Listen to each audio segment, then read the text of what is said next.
A lot of charges there, Senator. Yeah, I was going to say, do I have 20 minutes to answer these? Let's talk about the corruption issue. The group that called me corrupt was a group called CREW. If you haven't been sued by CREW, you're not a conservative. CREW is this left-wing organization that puts out a list every election of the top Republicans who have tough races and calls them all corrupt because they take contributions from PACs. It's a ridiculous charge, and you should know better than to cite George Soros-like organizations to say that they're corrupt. So that's number one. Ron, I'm a conservative. I'm not a libertarian. I believe in some government. I do believe that government has, that as a senator from Pennsylvania, that I had a responsibility to go out there and represent the interests of my state. And that's what I did, to make sure that Pennsylvania was able, in formulas and other things, to get its fair share of money back. I don't apologize for that any more than you did when you earmarked things and did things when you were a congressman in Texas. As far as the money that I received, you know, I think I'm known in this race, and I was known in Washington, D.C. as a cause guy. I am a cause guy. I care deeply about this country and about the causes that make me, that I think are at the core of this country. And when I left the United States Senate, I got involved in causes that I believe in. I went and worked at the Ethics and Public Policy Center and wrote on the cause of Iran, and wrote and lectured all over this country. I got involved with a healthcare company. Why? Because I was afraid of what was going to happen, and I was asked by a healthcare company to be on their board of directors. Now, I don't know whether you think board of directors are lobbyists. They're not. That's the private sector experience that I'm sure that Mitt would approve of. I also worked for a coal company. As I mentioned the other day, my grandfather was a coal miner. I grew up in the coal region. And when I left the United States Senate, one of the big issues on the table was cap and trade, and global warming, and I wanted to stay involved in the fray. So I contacted a local coal company from my area, and I said, look, I want to join you in that fight. I want to work together with you. I want to help you in any way I can to make sure we defeat cap and trade. And so I engaged in that battle, and I'm very proud to have engaged in that battle. Congressman Paul, do you accept it? Well, you know, it is true. I believe Congress should designate how the money should be spent. I agree with that. But the big difference between the way I voted and the senator voted is I always voted against the spending. I voted against all the spending. There's only been a couple appropriations bills I voted for in the past, 26 years I've been in Washington. So you're a big spender. That's all there is to it. You're a big government conservative. And you don't vote for, right to work and these very important things. And that's what weakens the economy. So to say you're a conservative, I think, is a stretch. But you've convinced a lot of people of it. But somebody has to point out your record. I would convince.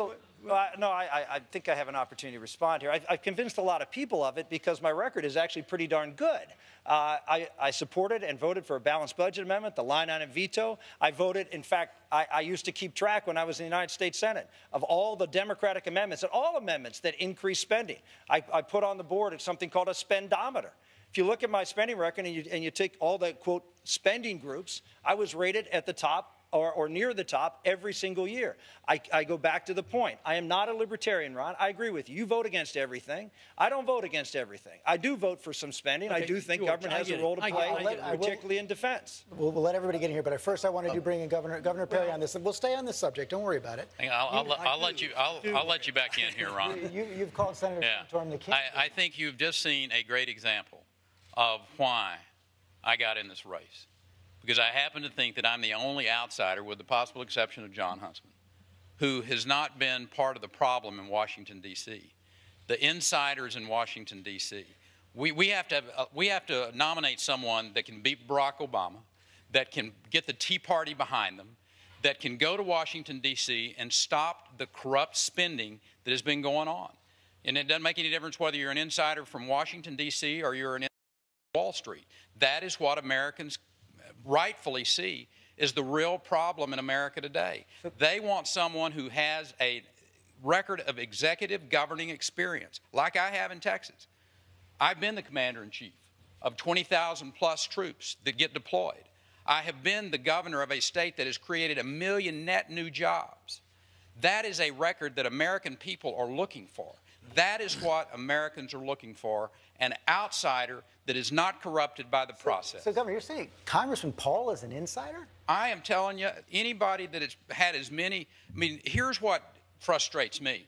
is that you go get the earmarks and then you vote against the bill. Now, I don't know what they call that in other places, but Congressman Paul, in Texas, we call that hypocrisy. Well, I call it being a constitutionalist because I believe we should earmark or designate every penny. You designate weapon systems, you designate money to go to spend $1 billion on an embassy in Iraq. That's an earmark too. I say that Congress has more responsibility. But this thing, back to Senator Santorum, you know, he ducks behind this. He's for this balanced budget amendment, but voted 5 times to increase the national debt by trillions of dollars. This is what the whole Tea Party movement is about. Quit.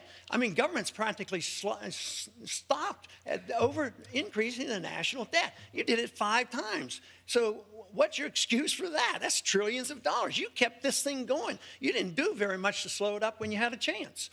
As a matter of fact, I did do a lot to slow up when I had a chance. I was the author of the only bill that actually repealed a federal entitlement, welfare reform. I actually promoted and talked and tried to pass Social Security reform. I worked on Medicare and Medicaid. I was one of the only guys out there in a time, Ron, when we were running surpluses, that was out there talking about the need for long-term entitlement reform, which is where the real problem is.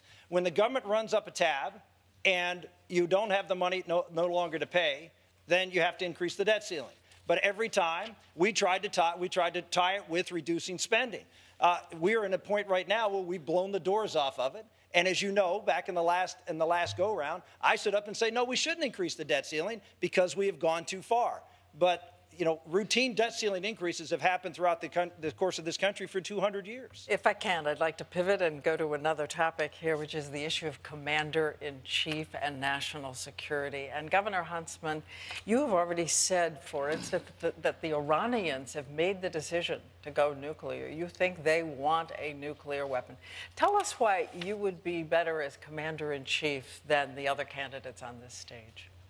Because being commander-in-chief is less about having the discussions that we've just heard a moment ago, a lot of insider gobbledygook, a lot of political spin.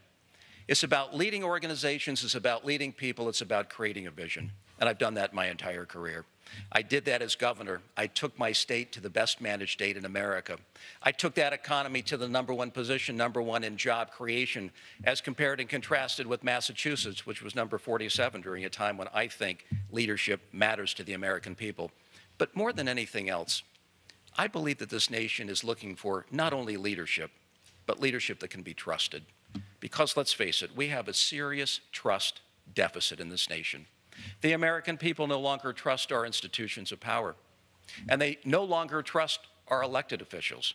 And I'm here to tell you that we must find not just a commander-in-chief, not just a president, not just a visionary, but we've got to find somebody who can reform Congress and do what needs to be done with respect to leading the charge on term limits. Everybody knows that Congress needs term limits. Everybody knows that we've got to close the revolving door that has corrupted Washington. And everybody knows as well that we've got to have someone who can deliver trust back to Wall Street, which has also lost the American people's trust. Do you want to speak specifically about anyone on the stage? They can all speak for themselves, but I can tell you, having served as governor successfully, the only person on this stage as well to have lived overseas 4 times. I've run 2 American embassies, including the largest and most complicated we have in the world, the United States Embassy in China. I think I understand better than anyone on this stage the complex national security implications that we will face going forward with what is, we all know, the most complex and challenging relationship of the 21st century, that of China. Governor Romney? You have a question, or shall I just? My question is, the governor has just said that he thinks he can speak better than anyone else to these issues. Well, he can do a lot better than Barack Obama, let's put it that way. We have a president who had no experience in leadership. He never led a business, never led a city, never led a state. And as a result, he learned on the job being president of the United States, and he has made one error after another relating to foreign policy, the most serious of which relates to Iran. We have a nation which is intent on becoming nuclear. Iran has pursued their ambition without having crippling sanctions against them. The president was silent when over 1 million voices took to the streets in Iran, voices he should have stood up for and said, we're supporting you, and he's failed to put together a plan to show Iran that we have the capacity to remove them militarily from their plans to have nuclear weaponry. Look, this is a failed presidency, and the issue in dealing with the responsibility of commander-in-chief is the issue of saying who has the capacity to lead. Who is someone who's demonstrated leadership capacity, who has character, shown that character over their career, who has integrity, and I hope, I mean, each of these people, I don't want to be critical of the people on the stage. Any one of these people would do a better job in many respects than our president. And I will endorse our nominee. I believe in the principles that made America such a great nation. This is a time when we're faced not with a nation that is extraordinarily secure in a very, very calm world. We're facing a very dangerous world. And we have a president now who unbelievably has decided to shrink the size of the military, who unbelievably has said, for the first time since FDR, we're going to no longer have the capacity to fight 2 wars at a time. This president must be replaced. I want to bring in Josh now. Yeah, I want to stay on the topic of commander-in-chief as well. Obviously, that puts you in charge of the most powerful armed forces in the world. Only 2 of you on stage have served in the military. Dr. Paul was a flight surgeon, Governor Perry a pilot. There are 25 million veterans in this country, 3 million currently serving active duty. So this question is very relevant to a large number of voters out there. And the question goes to you, Governor Perry. Do you believe having worn a uniform, been part of a unit, better prepares you for the job of commander-in-chief than those on the stage who haven't served? No, I think it brings a very clear knowledge about what it requires for those that are on the front lines. But also, having been the governor of the state of Texas and been the commander-in-chief for 11 years there and 20,000 plus troops that we've deployed to multiple theaters of operation. But I want to go back to this issue that we just brought up earlier when we talked about one of the biggest problems facing this country. And Iran's a big problem, Senator, without a doubt. But let me tell you what this president is doing with our military budget is going to put our country's freedom in jeopardy. You cannot cut $1 trillion from the Department of Defense budget and expect that America's freedoms are not going to be jeopardized. That, to me, is the biggest problem that America faces, is a president that doesn't understand the military and a president who is allowing the reduction of the DOD budget so that he can spend money in other places, and it will put America's freedom in jeopardy. We'll talk about the understanding of the military, and let's go to you, Speaker Gingrich. Recently, Dr. Paul referred to you as a chicken hawk because you didn't serve. Given what you just heard Governor Perry say about understanding the military and Dr. Paul's comments, how do you respond? Well, Dr. Paul makes a lot of comments. It's part of his style. My father served 27 years in the Army in World War II, Korea, and Vietnam. I grew up in a military family moving around the world. Since 1979, I've spent 32 years working, starting with the Army's Training and Doctrine Command. I was the longest-serving teacher in the senior military for 23 years. I served in the Defense Policy Board. But let me say something about veterans, because as an Army brat whose family was deeply engaged, I feel for veterans. We had a great meeting today in Wolfboro with veterans, and I made a commitment in New Hampshire that we would reopen the hospital in Manchester. We would develop a new clinic in the North Country using telecommunications, and we would provide a system where veterans could go to their local doctor or their local hospital. The idea that a veteran in the North Country in midwinter has to go all the way to Boston is absolutely, totally, fundamentally wrong. And I would say, as an Army brat who watched his mother, his sisters, and his father for 27 years, I have a pretty good sense of what military families and veterans' families need.